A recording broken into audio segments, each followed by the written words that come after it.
A gloriosa paz e a graça do Senhor seja com todos vós. Estamos aí ligados, né? Na presença do Senhor, chegando mais um dia nessa segunda-feira para falarmos do amor de Cristo, para falarmos da graça do Senhor que nos envolve, que nos salvou, que nos remiu e que nos trouxe a salvação. Né? Estamos aí no capítulo 38 de Gênesis já, para a glória do Senhor. Aprendemos muito, eu creio, com o Senhor nesses dias. Aprendemos muito, né? Desde o princípio. Vemos o princípio de todas as coisas, né? O início de tudo, os primeiros consultores, os primeiros levitas, né? Vemos o início de todas as coisas, o início de tudo, o domínio do homem, a perca do domínio, a queda do homem, né? Do Éden, o prosseguimento, Noé, passamos por Abraão, passamos por Jacó, passamos por Isaac, e estamos agora entrando numa das histórias mais bonitas da Bíblia, a qual todo mundo gosta, né? De José. É uma grande história, uma grande bênção sobre a nossa vida, sobre a nossa alma. E queremos, né, sempre aprender um pouco mais de o que Deus tem planejado para a nossa vida, através da sua palavra, da sua história, aprendendo, né? Aprendendo conselhos, né, de nossos irmãos que passaram. E um dia nós iremos nos encontrar para a glória do Senhor. Estamos cumprindo um preceito aqui, para a glória de Deus. Estamos aí na presença de um Deus vivo e poderoso, e eu creio que logo estaremos aí avançando mais para a glória do Senhor e preparando um dia para falar, né, sobre completando aqui, nós vamos estar falando também sobre, né, as tribos, a formação das tribos, dos filhos de Jacó, né, para a glória do Senhor. E eu estou esperando porque depois nós vamos ver o nascimento mais para frente de Manassés e Efraim.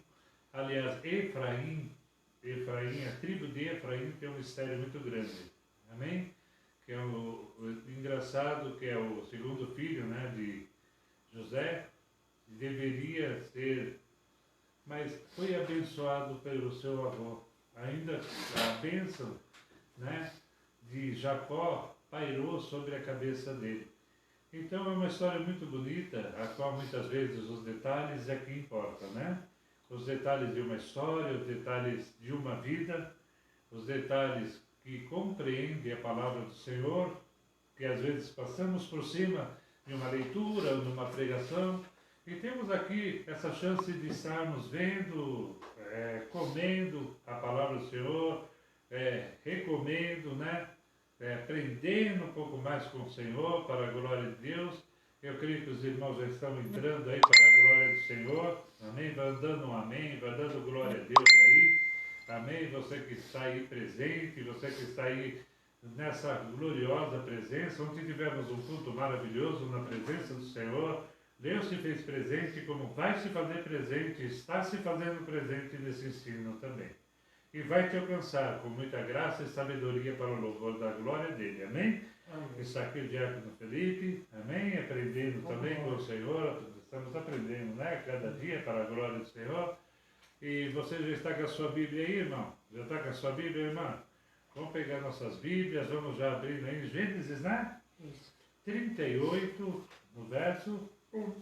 Verso 1, 38, 1. Oh, glória! Vamos ver aí essa história maravilhosa, né? Complemento da história de José. Vamos estar vendo aí, para a glória do Senhor, o que Deus tem preparado para a nossa vida e para a nossa alma. Amém? Amém. Judá e Tamar. E aconteceu no mesmo tempo que Judá desceu de entre seus irmãos e entrou na casa de um varão de Adulão, cujo nome era Ira. E viu Judá ali a filha de um varão cananeu, cujo nome era Sua, e tomou-a e entrou a ela. E ela concebeu e teve um filho, e chamou seu nome Er. E tornou a conceber e teve um filho, e chamou seu nome Onã. E continuou ainda, e teve um filho, e chamou seu nome Selá. E ele estava em Quizebe, quando ela o teve. Judá, pois, tomou uma mulher para ele, e seu primogênito, e o seu nome era Tamar. Ele, porém, o primogênito de Judá, era mau aos olhos do Senhor, pelo que o Senhor o matou. Então disse Judá a Onã: entra a mulher do teu irmão e casa-te com ela, e suscita somente o teu irmão. Onã, porém, soube que esta semente não havia de ser para ele. E aconteceu que, quando entrava a mulher de seu irmão, derramava-a na terra, para não dar semente a seu irmão. E o que fazia era mau aos olhos do Senhor, pelo que também o matou. Então disse Judá a Tamar, sua nora: fica-te viúva na casa de teu pai, até que Selá, meu filho, seja grande. Porquanto disse, para que porventura não morra também este, como seus irmãos. Assim foi-se Tamar, e ficou-se na casa de seu pai. Passando-se, pois, muitos dias, morreu a filha de sua mulher, de Judá. E depois se consolou Judá, e subiu aos tosqueadores de suas ovelhas em Tina, ele e Ira, seu amigo, o Adulamita. E deram aviso a Tamar, dizendo: eis que teu sogro sobe a Tina, a tosquear as suas ovelhas. Então ela tirou de sobre si os vestidos de sua viuvez, e cobriu-se com o véu, e disfarçou-se, e assentou-se à entrada de suas fontes, que estão no caminho de Tina, porque viu que Selá já era grande, e ela lhe não fora dada por mulher. E vendo-a Judá, teve-a por uma prostituta, porque ela tinha coberto seu rosto. E dirigiu-se para ela no caminho, e disse: vem, peço-te, deixa-me entrar a ti, porquanto não sabia que era sua nora. E ela disse: que darás para que entres a mim? E ele disse: eu te enviarei um cabrito do rebanho. E ela disse: dá-me penhor até que o envies. Então ele disse: que penhor é que te darei? E ela disse: o teu selo, e o teu lenço, e o cajado que está em tua mão. O que ele lhe deu, e entrou a ela, e ela concebeu dele. Amém. Nós estamos vendo aí a história, uma história intrigante, né? Judá, ele entra em uma mulher, se casa com uma mulher, né? Que não era ali, né? De Israel, né? Para a glória do Senhor. E ali houve essa maldição que foi gerada sobre o filho ficou terrível, fazia coisas erradas, assassinou, fez coisas terríveis aos olhos do Senhor, e o Senhor o matou. E sendo ela casada, né, com esse jovem, o costume era passar para o irmão. E o irmão sabia que aquela semente, aquele filho que teria, não seria dele, né?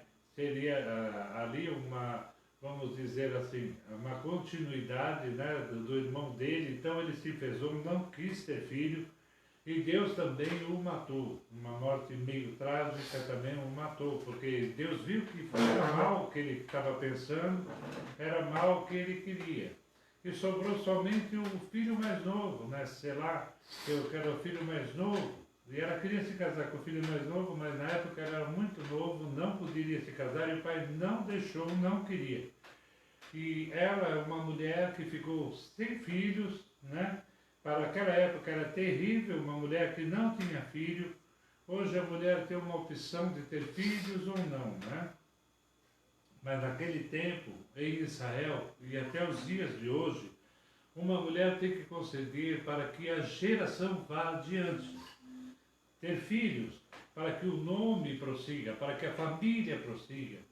Então era muito importante que a mulher tivesse filhos, e às vezes nenhum, tivesse mais. Nós vamos ver, de repente, mais para frente, da história de Davi, dos reis, eles tinham uma obrigação de deixar bastante filhos para que o trono não ficasse vazio. Então, e a geração não fosse abolida ou esquecida. Então, eles tinham esse hábito, né? Esse costume. E ela não tinha filho, então ela ficou sabendo que ela foi expulsa da sua casa, né? E ela ficou sabendo que o seu sogro viria até a cidade que ela estava para vender uma casa, para ver as coisas, e ela se disfarça de uma prostituta, né? Se aproxima dele, E ele acaba tendo um caso com ela, né? E ela, naquele momento, ele estava sem o dinheiro, vamos dizer assim, ou a troca, né? Porque se vivia muito de troca naquela época. E ele falou que enviaria um cordeiro, né, para ela, um cabrito para ela, mas ela pediu algo que ela pudesse segurar, um penhor, né? E pediu o selo, e pediu também cajado, né? O selo era muito importante, porque o selo é que distinguia, era como se fosse hoje uma assinatura, né? Uma assinatura. Então, quando a pessoa perdia o selo, era muito assim, vamos dizer, importante naquela época, porque outras pessoas podiam pegar, fazer compra, ou assinar com aquele selo dele, né? E ela ficou com o penhor do selo, né? Do selo e o cajado, é isso, né? E penhor. E o lenço.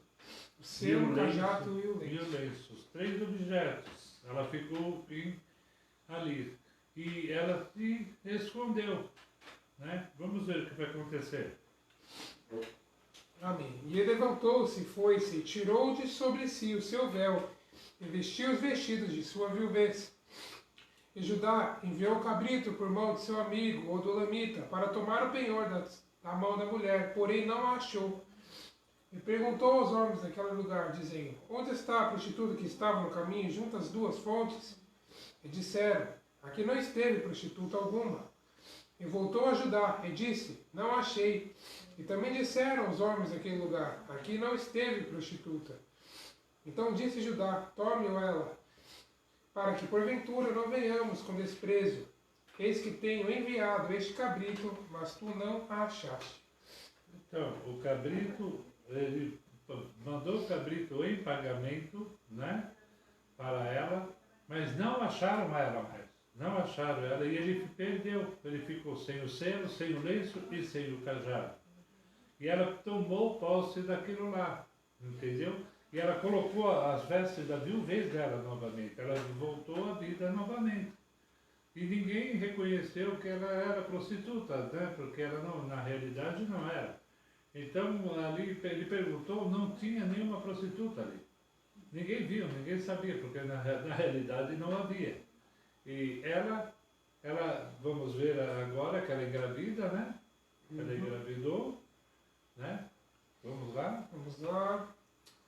E voltou a Judá e disse: Não achei. E também disseram os homens daquele lugar: Aqui não esteve prostituta.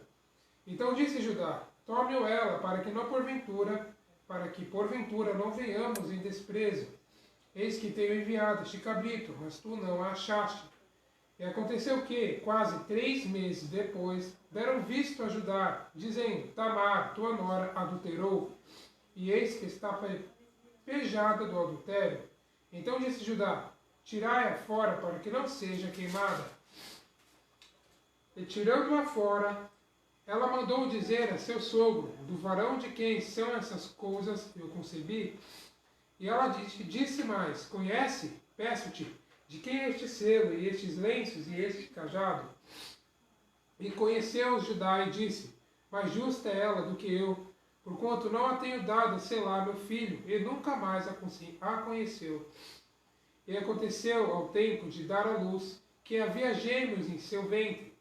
E aconteceu, dando ela à luz, que um pôs fora a mão, e a parteira tomou-a, e atuou em sua mão um fio roxo, dizendo: Este saiu primeiro. Mas aconteceu que, tornando ele a reconhecer a sua mão, eis que saiu seu irmão, e ela disse: Como tens tu rompido? Sobre ti é a ruptura. E chamaram o seu nome Perez. E depois saiu seu irmão, em cuja mão estava o fio roxo, e chamaram o seu nome Zerá. Amém? Amém. Então ela teve gêmeos, só que quando ela aparece, quando disseram para Judá e ele ficou sabendo, corria o risco dela 2 coisas, ou ela ser queimada ou ser apedrejada. Porque na época foi um adultério que ela cometeu. Né? Foi um adultério e ali compreendia-se que a pessoa que adulterava, ela teria que morrer. Né? e ela foi acusada de adultério. Quando ela é acusada de adultério, ela diz, olha, esse foi o homem que eu saí, que engravidei. Ela mostra o cajado, mostra o lenço e mostra, né, ali os objetos, identificando o seu próprio sogro. Né? E seu sogro, ele cai e diz dessa maneira, olha, não sou digno, ela é mais digna do que eu. Porque ele não deu filho, não deu outro filho que era obrigação ele dar, selar, para que ela pudesse ter filho, para que ela fosse uma mulher honrada. E ela procurou essa honra no seu sogro. E ele reconheceu os filhos, só que ele não se casou com ela. Nunca mais ele teve relação com ela. Nunca mais eles tiveram relação. E nasceu os gêmeos, né? Da madre dela. Amém? Amém. Agora temos capítulo 39, José em casa de Potifar. Amém. Agora que nós vamos entrar nessa história, né?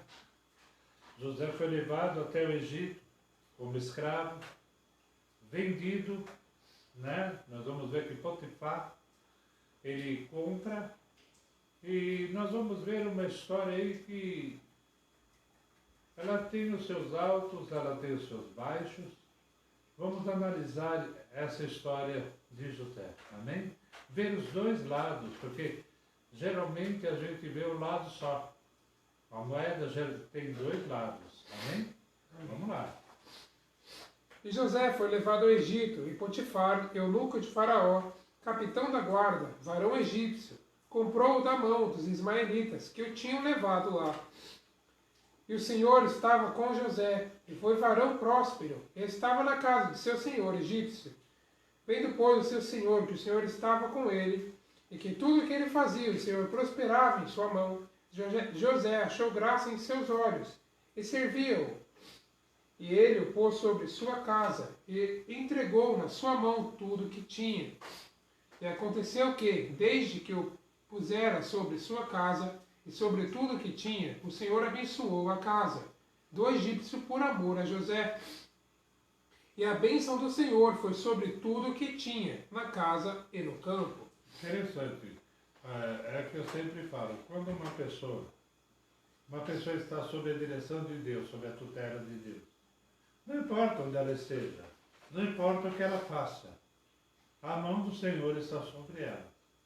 E Deus, ele encontra maneiras de abençoar.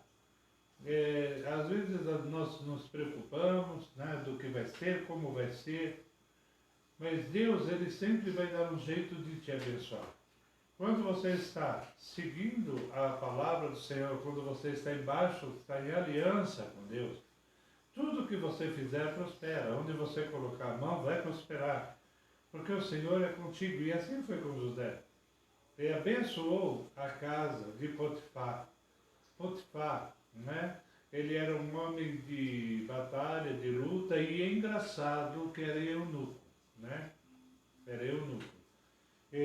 Nós não entendemos essa parte, por quê? Um eunuco, ele era eunuco por dois motivos. Ou ele era castrado para cuidar das mulheres do reino. Ele era castrado para não ter relação com as mulheres. O eunuco quer dizer isso, né? Ele é castrado para não ter relação com as mulheres do reino, para tratar, para defender as mulheres do reino. E tem o eunuco que já nasceu com um problema. Então, nós temos que analisar isso. Por ele ser um homem que cuidava de armas, cuidava de guerra, e não cuidava do lado feminino das mulheres, não ficava no harém, dá-se a entender, a palavra não diz, mas dá-se a entender que ele foi um rapaz, um moço que nasceu com um problema. Né? A gente não sabe qual problema foi. Porque se ele fosse selecionado para cuidar das mulheres no harém, ele seria castrado. Haveria uma castração e ele não poderia ter relações com as mulheres, né? Então, dá-se a entender que ele havia algum problema. E nós vamos ver nessa passagem, você vai entender que ele era casado. Ele era casado. Agora, a pessoa casada, sendo eunuco e sem poder ter relações, a esposa dele também ficou numa situação terrível, terrível, né? Porque tinha um marido que eu creio que ela amasse, mas não podia ter relação, porque ele era eunuco, ele não tinha uma potência, vamos dizer, sexual. Então, dá-se a entender que ela tentava e buscava, né, algo para satisfazê-la. E quando ela olha José, nós vamos ver isso, ela vai olhar José e ela vai se interessar por ele. E José chegou novo, ele foi subindo, foi se tornando jovem, se tornando homem, e eu creio que despertou aquele interesse por ela, por José. Né? Nós vamos ver isso agora, amém? Amém.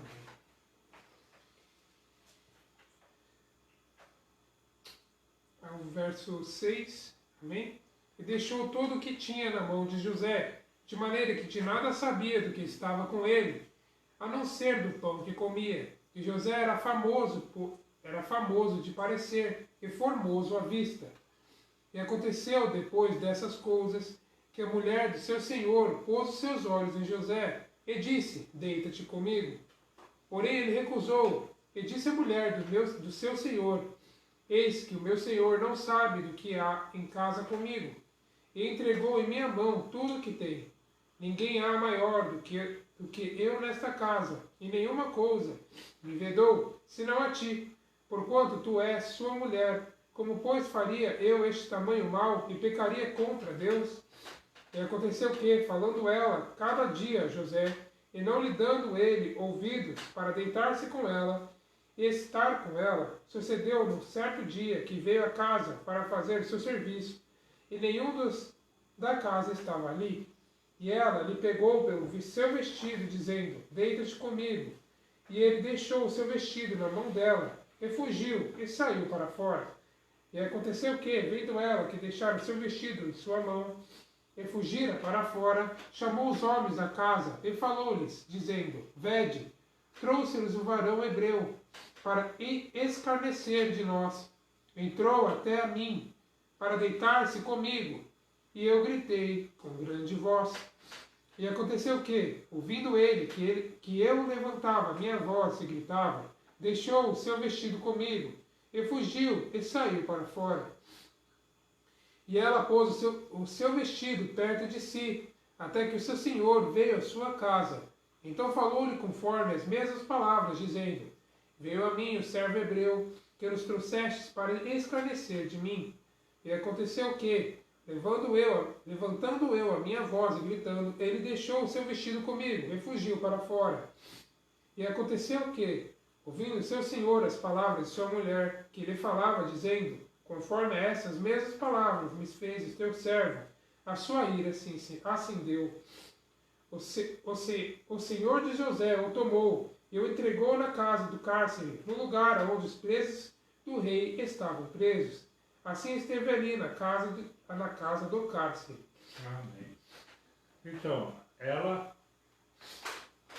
na sua sedução, seu desejo, ela desejou José, tentou de todas as formas pegar ele, e ele fugia. E ele disse, como eu posso fazer isso com o meu Senhor? E principalmente eu vou estar pecando contra Deus. Era um homem que tinha um temor de Deus muito grande. Um homem que sabia o poder de Deus, que aprendeu com seu pai, Jacó, a qual conversou com Deus. Nós vamos ver que interessante. Jacó, ele fala com Deus. Né? Jacó, ele se mostrou em sonhos para Jacó. José teve sonhos, mas não teve sonhos com Deus, não teve uma relação com Deus, não ouviu Deus. Ele teve sonhos de revelação, mas ele não teve o primor de estar falando como Deus, como teu bisavô, como Abraão, como Isaac e como seu pai Jacó. mas ele entendeu e sabia do poder de Deus pelas histórias que seu pai contava para ele e ensinava para ele. E isso guardou nele um grande temor do Senhor. E ele temia Deus de um modo tremendo e não queria pecar contra Deus de forma alguma.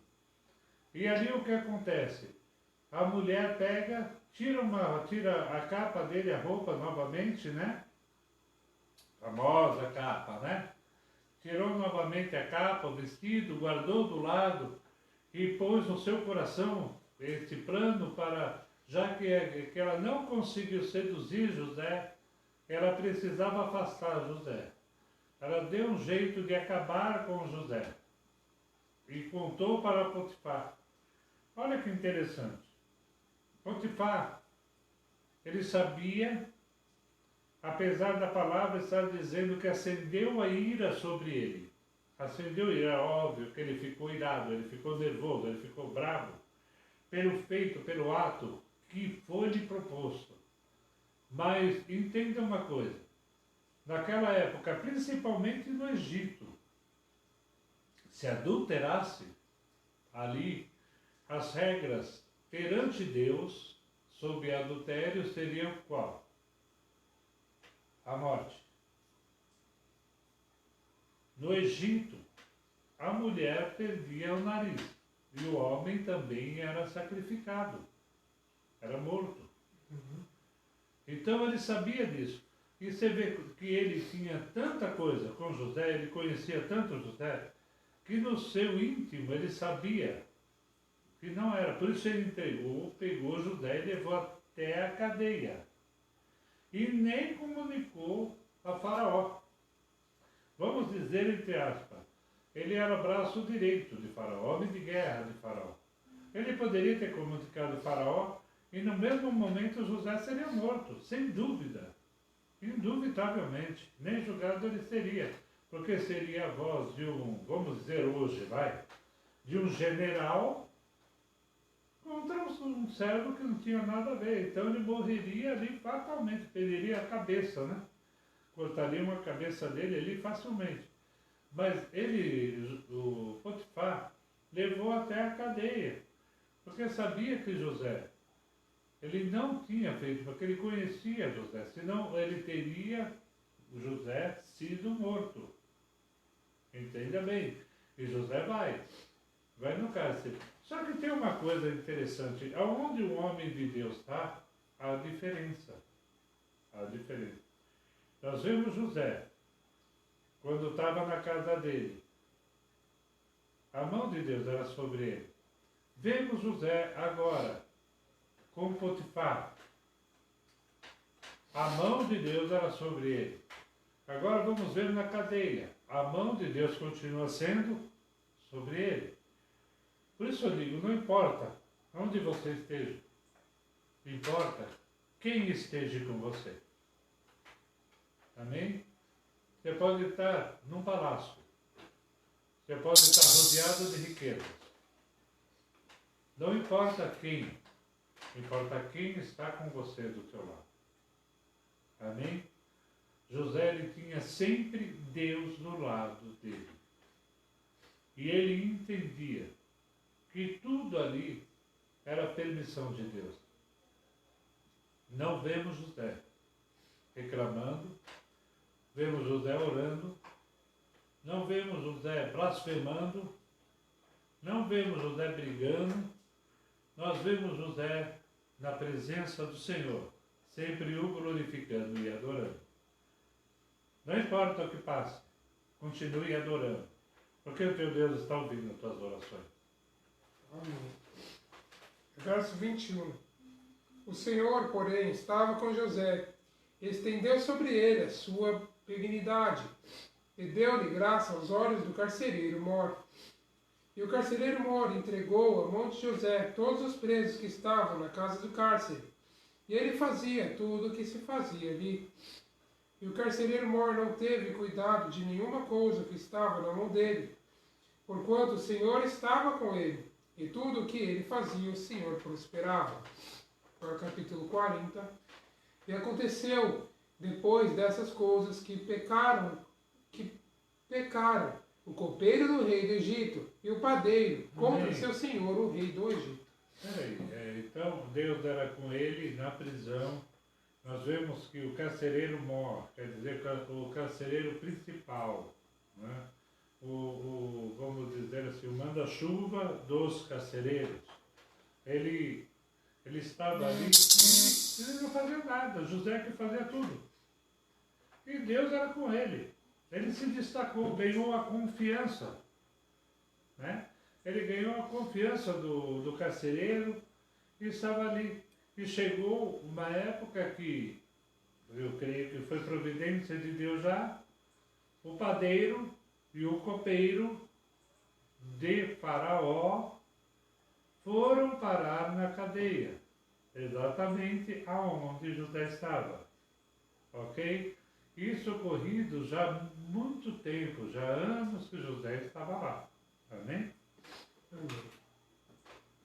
E indignou-se Faraó muito contra esses dois eunucos, contra o copeiro mor e contra o padeiro mor, e entregou-os à prisão, na casa do capitão da guarda, na casa do cárcere, no lugar onde José estava preso. E o capitão da guarda pô-los a cargo de José, para que o servisse. E estiveram muitos dias na prisão, e ambos sonharam um sonho, cada um seu sonho na mesma noite, cada um conforme a interpretação do seu sonho, o copeiro e o padeiro do rei do Egito, que estavam presos na casa do cárcere. E veio José a eles pela manhã, e olhou para eles, e eis que estavam turbados. Então perguntou aos eunucos de Faraó, que com ele estavam no cárcere da casa do seu senhor, dizendo: por que estão hoje tristes os vossos semblantes? E eles lhe disseram: temos sonhado de um sonho, e ninguém há que o interprete. José disse-lhes: não são de Deus as interpretações? Contai-mo, peço-vos.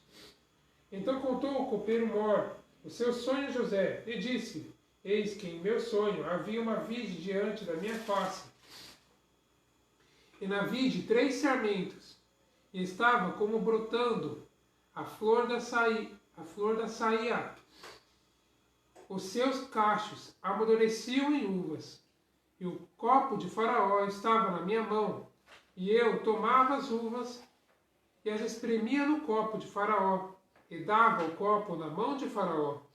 Então disse-lhe José: esta é a sua interpretação. Os 3 sarmentos são 3 dias. Dentro ainda de 3 dias, Faraó levantará a tua cabeça, e te restaurará ao teu estado, e darás o copo de Faraó na tua mão, conforme o costume antigo, quando eras seu copeiro. Porém lembra-te de mim, quando te for bem, e rogo-te que uses comigo de compaixão, e que façais menção de mim a Faraó, e faze-me sair desta casa. Porque de fato fui roubada da terra dos hebreus, e tão pouco aqui nada tenho feito para que me pusessem nesta cova. Vendo então o padeiro mor, que tinha interpretado bem, disse a José: eu também sonhava, e eis que 3 cestos brancos estavam sobre a minha cabeça. E no cesto mais alto havia de todos os manjares de Faraó, obra de padeiro, e as aves os comiam dos cestos de sobre a minha cabeça. Então respondeu José e disse: esta é a sua interpretação.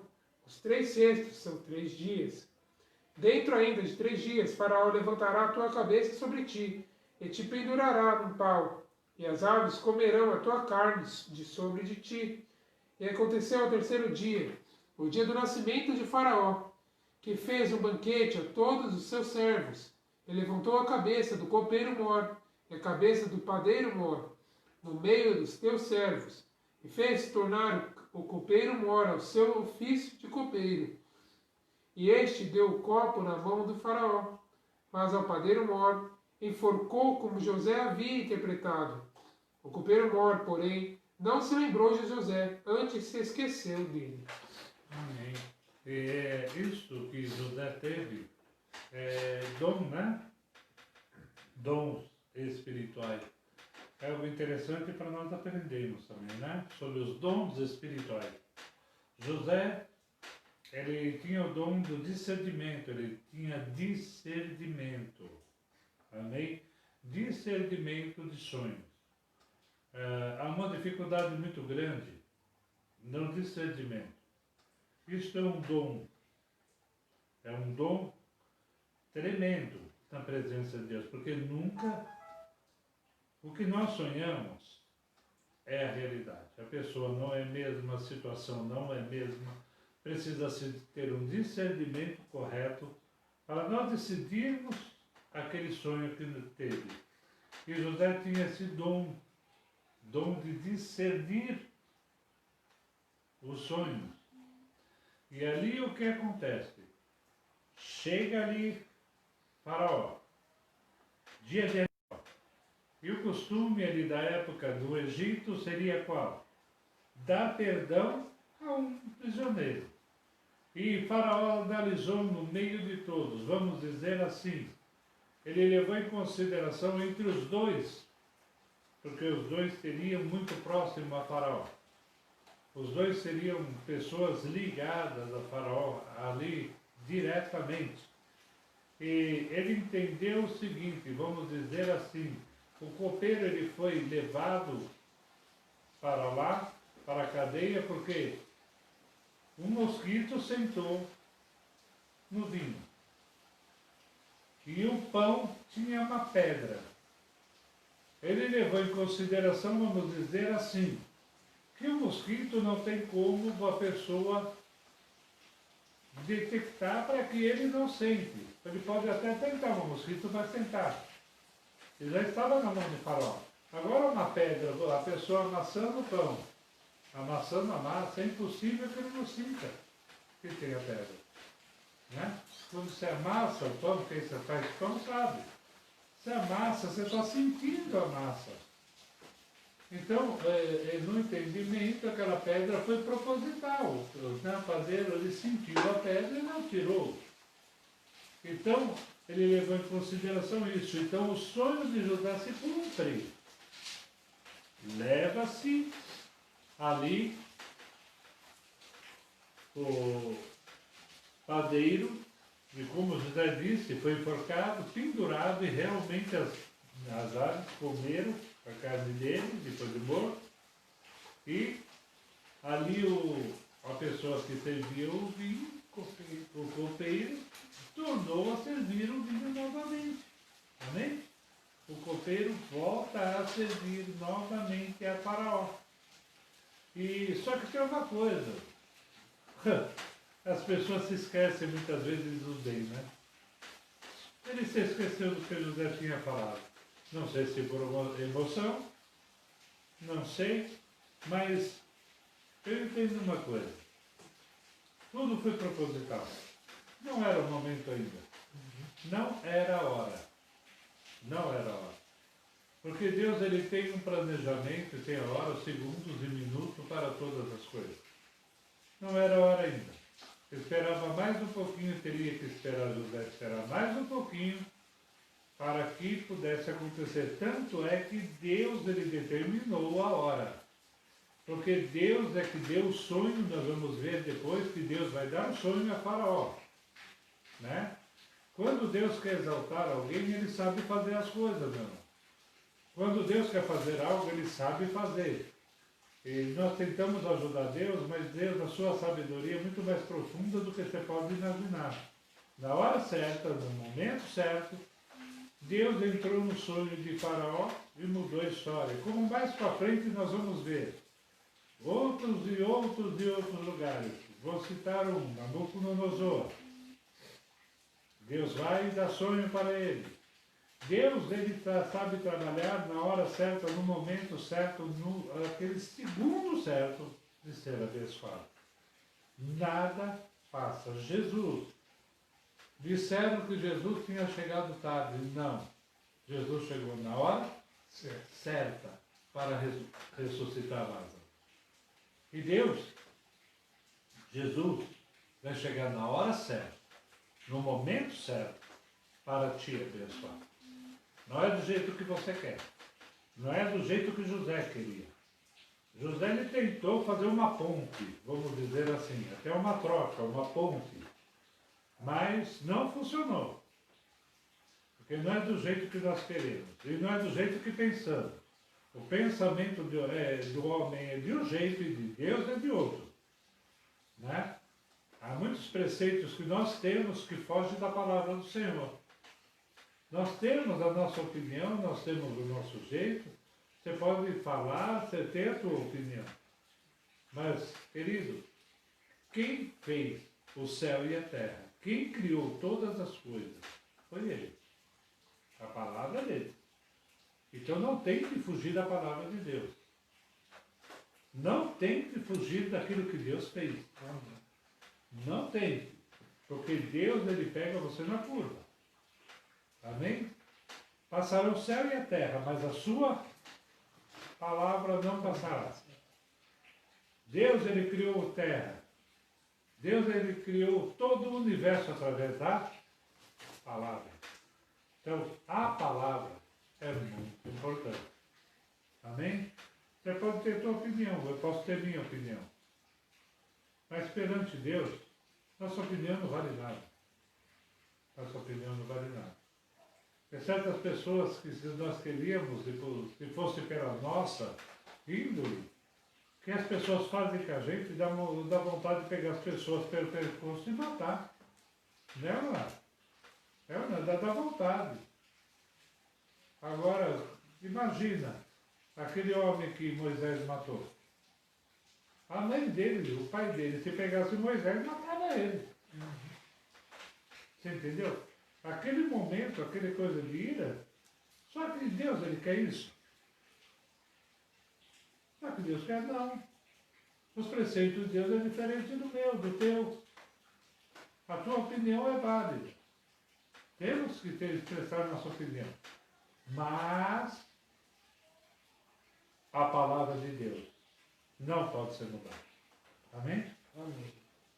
José interpreta os sonhos de Faraó, capítulo 41. E aconteceu que, ao fim de 2 anos inteiros, Faraó sonhou, e eis que estava em pé junto ao rio. E eis que subiu... Peraí, vamos lá. Quanto tempo? 2 anos, depois que o copeiro saiu. 2 anos. José, quando aconteceu esse feito, tinha passado 1 ano. 1 ano. Depois que aconteceu isso, José pensou, olha, eu vou sair daqui. 1 ano. Levou mais 2 anos. 2 anos. Havia o tempo certo. O momento certo.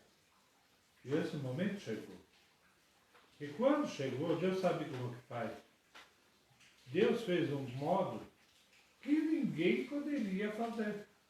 E ninguém poderia falar o sonho. Ninguém podia decifrar. E Deus sabia dessas coisas. Como de Nabucodonosor. Ninguém podia decifrar, só o homem de Deus. Você está entendendo? Você está entendendo? Tem algo que acontece na nossa vida que é só Deus que pode decifrar. Por mais que você queira saber, é só Deus. E no momento certo, Ele usa pessoas para falar com você. Ele usa pessoas para nos alertar, para nos pôr no caminho dele. Às vezes nós queremos estar por tantos caminhos e encontramos pessoas dizendo volta, não é? Você sai por outro caminho e você encontra a pessoa falando volta, não é assim? Deus usando pessoas para nos conduzir. Presta atenção no agir de Deus na tua volta. Amém? Amém. E eis que subiam do rio 7 vacas, formosas à vista e gordas de carne, e pastavam no prado. E eis que subiu do rio, após elas, outras 7 vacas, feias à vista e magras de carne, e paravam junto às outras vacas da praia do rio. E as vacas feias à vista e magras de carne comiam as 7 vacas formosas à vista e gordas. Então acordou Faraó. Depois dormiu e sonhou outra vez. E eis que brotavam no mesmo pé 7 espigas cheias e boas. E eis que 7 espigas, miúdas e queimadas do vento oriental, brotavam após elas. E as espigas miúdas devoravam as 7 espigas grandes e cheias. Então acordou Faraó, e eis que era um sonho. E aconteceu que pela manhã o seu espírito perturbou-se, e enviou, e chamou todos os adivinhadores do Egito, e todos os seus sábios. E Faraó contou-lhes os seus sonhos, mas ninguém havia que o interpretasse a Faraó. Então falou o copeiro-mor a Faraó, dizendo: dos meus pecados me lembro hoje. Estando Faraó muito indignado contra os seus servos, e pondo-me sobre prisão na casa da guarda, a mim e ao padeiro-mor. Então sonhamos um sonho na mesma noite, eu e ele, cada um conforme a interpretação do seu sonho sonhamos. E estava ali conosco o mancebo hebreu, servo do capitão da guarda, e contamos-nos, e interpretou-nos os nossos sonhos, e cada um interpretou conforme o seu sonho. E como ele nos interpretou, assim mesmo foi feito. A mim me fez tornar ao meu estado, e a ele fez enforcar. Então enviou Faraó, e chamou a José, e o fizeram sair logo da cova, e bebedou-se, e mudou os seus vestidos, e barbeou-se, e mudou os seus vestidos, e veio a Faraó. Amém. E Faraó disse a José: eu sonhei um sonho. Peraí. Aí você vê que coisa tremenda. Faraó tem o sonho, e o que eu disse? Ninguém podia decifrar. Ninguém pode. As coisas de Deus não são da maneira que nós pensamos. Deus faz coisa que é só Ele. Só Ele para decifrar. E na hora certa pelos servos dele. Por isso temos que ter menção e ouvir a voz de Deus. Estamos vendo um homem que, naquele tempo, no Egito, era uma das nações mais poderosas da terra. O Egito era uma potência. E um homem fica perturbado com tanto poder, com tantas coisas. Lembra-me os dias de hoje. Tantos homens com tanto poder, com tanta coisa, e não podem fazer nada, estão na dependência de Deus. Aquele homem, o Faraó, teve os sonhos, ficou na dependência de Deus, porque os deuses daquela época não responderam. Os magos, ninguém respondeu. Mas, na hora certa, que o tempo passou, Deus usou aquele homem que estava do lado dele para dizer o que aconteceu lá na cadeia. Ele lembrou-se do mancebo. José ainda era novo. Era um mancebo, era um jovem. Mancebo quer dizer jovem. Ele era um jovem. Quem sabe Deus precisava trazer sobre ele instrução. Porque quando ele estava preso, ele trabalhava, ele estudava, ele orava, ele crescia espiritualmente. Quando nós passamos por luta, passamos por tantas batalhas, é um momento na nossa vida de crescimento. É um motivo de ter uma intimidade maior com Deus. É um tempo que nós temos que buscar a face do Senhor e sabedoria. Buscar sabedoria do Senhor, inteligência. Se você está passando por prova, por luta, olha, inclina-te a buscar a palavra do Senhor, a conhecer o Senhor, a crescer espiritualmente diante do Rei dos Seis. Porque Ele vai trazer discernimento para o teu coração e para a sua glória. Em nome de Jesus. Amém? Eu creio que já estamos chegando ao fim do estudo, já? A próxima. Agora já está acabando, já. Paramos no 41, verso 14. Marca aí na tua Bíblia, 41, 14 de Gênesis. Amém? Nós vamos ver o chamado de José agora. Né? E a sabedoria e inteligência que Deus entregou a ele. Nesse tempo, 3 anos e pouco, que ele teve na cadeia buscando a presença do Senhor. Amém? Houve alguma pergunta? Houve alguma coisa? Não. Os irmãos estão entendendo também, né? Graças a Deus, em nome de Jesus, amém? Estaremos aí com a live na quarta-feira, amém? Com uma palavra gloriosa para o teu coração, em nome de Jesus. E eu creio que Deus está dando crescimento espiritual para vocês, sabedoria, amém? Estamos aí, e se houver perguntas depois, se você estiver vendo o vídeo, não sei a hora que vai ficar, que você vai ver, esse vídeo vai ficar aí postado, né, no Face, como assim todos os outros, desde o princípio. Se você está vendo que se interessou, todos os vídeos, desde a primeira aula do capítulo 1 de Gênesis, nós estamos guardando, está no Facebook. Você pode buscar lá da primeira aula até agora, amém? Tudo que nós aprendemos, rever o vídeo. E se ainda houver pergunta, nós estamos aqui, mesmo desse vídeo ou dos vídeos passados.